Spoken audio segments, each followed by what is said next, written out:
eventually turn their carbon investment fee into profitable renewable energy divisions and lead the way in renewable energy.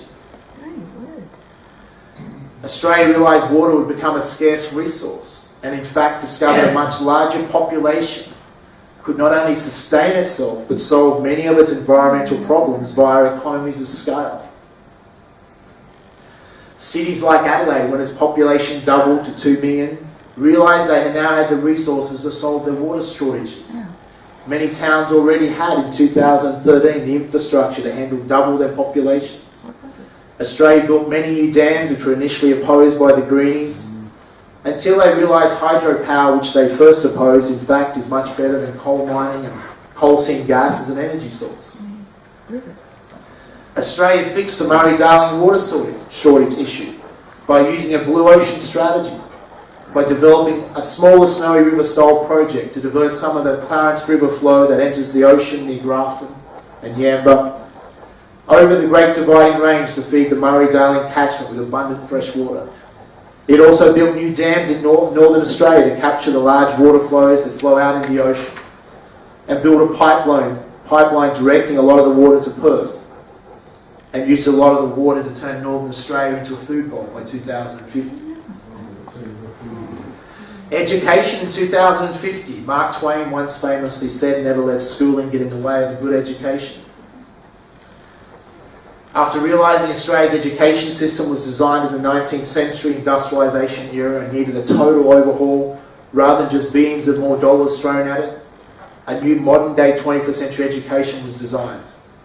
Managers from the private sector were brought in to replace the old education hierarchy that had failed to deliver for decades, and the realisation that to avoid most job training to be done on the job, it was best for students to be taught real-life skills at school that are relevant for the 21st century.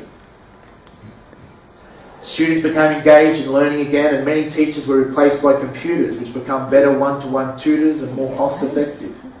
It also planted seeds of financial success in the young Australians who now take more responsibility for their financial futures. This freed up large amounts of money as technology played a bigger role in education. By adding business and financial education at school, it bred a whole new breed of young social entrepreneurs, which created a jobs boom and many advancements in society.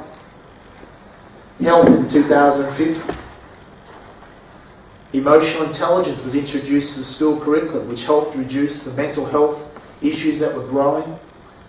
And also health education lowered the cost of health liabilities as it was discovered prevention was better than cure, and the sickness industry was changed to a health industry. As more and more people become educated about health, the poor quality food that they were consuming in the past and the sugars that were in fact poisons to the body and addictive were reduced in our food.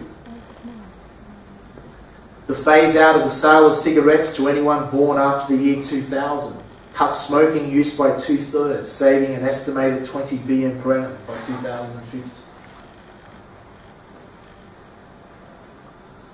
In closing, by 2050 Australia has prospered beyond what it ever imagined and has become a culturally diverse and rich nation.